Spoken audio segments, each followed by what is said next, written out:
The current trend for performing nerve blocks in regional anesthesia is to use ultrasound guidance. These machines are, however, expensive and beyond the reach of a large part of the anesthesia population. Currently, about 80% of all regional anesthesia is still performed using a nerve stimulator. Also, ultrasound guidance requires a learned skill with a definitive learning curve and requires proper training and education.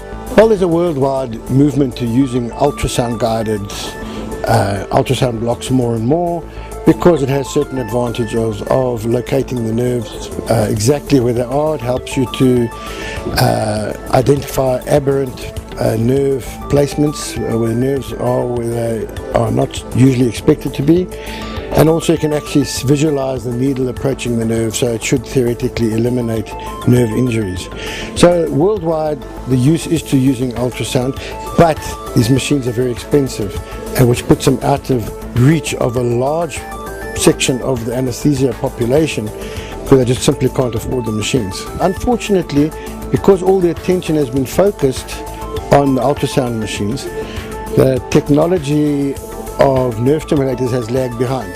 And this is where the XAVANT nerve stimulator is very unique, in that it's a very high-tech machine with a lot of high-tech features, but it has the most important feature is that is the mapping probe. That you can map the nerve and I'd locate the nerve percutaneously before you make a needle puncture. This brings it very close to achieving what an ultrasound machine does, and that is locating the nerve to prevent somebody who's not quite sure of the anatomy puncturing the skin and poking around looking for the nerve. And also, even in the hands of an experienced nerve blocker, the nerve might not be where it should be. There are anatomical variations. However, the mapping probe allows you to identify the nerve percutaneously, and you can do your nerve puncture accurately. This saves both time and makes the block more accurate at the same time. The STIMPOD consists of the stimulator pulse generator, a nerve mapping probe, a lead that connects to the stimulating needle, the positive return lead. Now we have the machine in the mapping mode. Here we have the pulse width. In order to get the best stimulation through the skin, one needs to have that on 0.3 milliseconds, and by pressing that button it changes to 0.3 milliseconds. And as one has the probe in place, one will raise the current until you get a twitch in the arm in the correct place. So now it's on 0.3. So we'll proceed to do our block.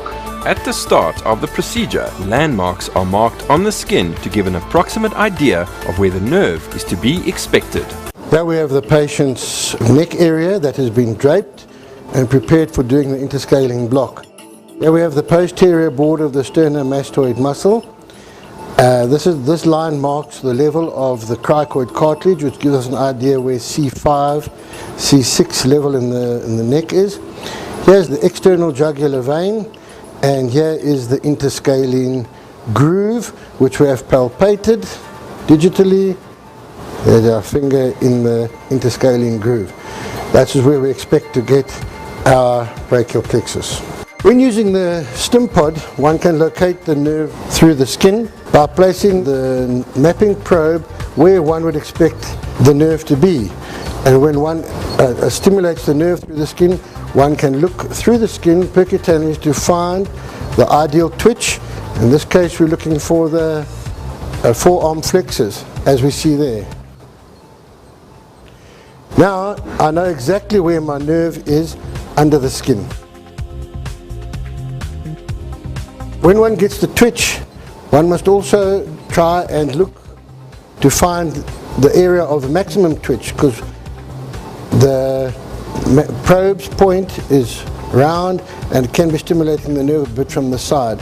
Your greatest current density is in front of the needle, so we'll try and get the front of the needle over the nerve to get the best twitch. The mapping probe is held in position to identify the nerve, and the needle is approached right up to the point of the mapping probe. As soon as the needle touches the skin, the machine automatically switches from stimulating on the mapping probe to stimulating on the needle. One has to then change the current to 1.2 milliamps, and the needle is advanced through the skin, and a twitch is obtained right there. One can now take away the mapping probe and identify the twitch, and there we have it. We reduce our current down from, and we're still getting a slight twitch.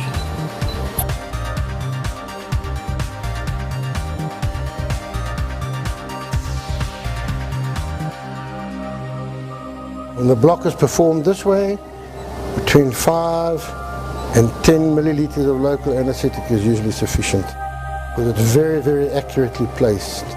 One can see that the needle's tip is exactly in the interscalene groove.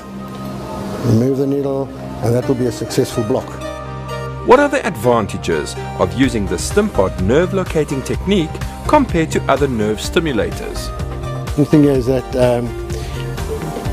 when you locate the nerve percutaneously with the mapping probe, you can hold it there in position, and you bring your needle up to the tip of the probe, and as soon as the needle touches the skin, the machine automatically changes from stimulating on the probe to stimulating on the needle. With other nerve mappings, you will map the nerve and maybe mark the skin where the nerve is, and then go to the needle and try to locate the nerve where the mapper said it was. With this XAVANT machine, you hold the nerve, almost hold it in position with a bit of pressure from the probe, and you put your needle exactly there, and that's where the nerve, that's where you find the nerve.